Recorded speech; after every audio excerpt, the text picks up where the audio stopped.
تازہ ترین ویڈیوز کے لیے چینل کو سبسکرائب کر کے بیل آئیکن اور آل نوٹیفیکیشن پر کلک کریں تاکہ آپ کو ملے ہر خبر سب سے پہلے۔ اور ناظرین، حکومت نے پٹرول کے بعد بجلی کی قیمت میں بھی اضافہ کر دیا۔ نئے پرانے مالی سال 2019-20 اور 2021 کی تیسری سہمائی ایڈجسٹمنٹ کے مد میں بجلی مہنگی کر دی۔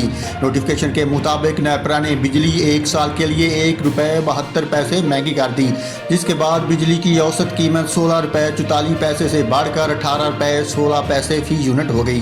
بجلی میں اضافے کے فیصلے کے بعد بجلی صارفین پر ₹90 ارب سے زائد کا اضافی بوجھ پڑے گا۔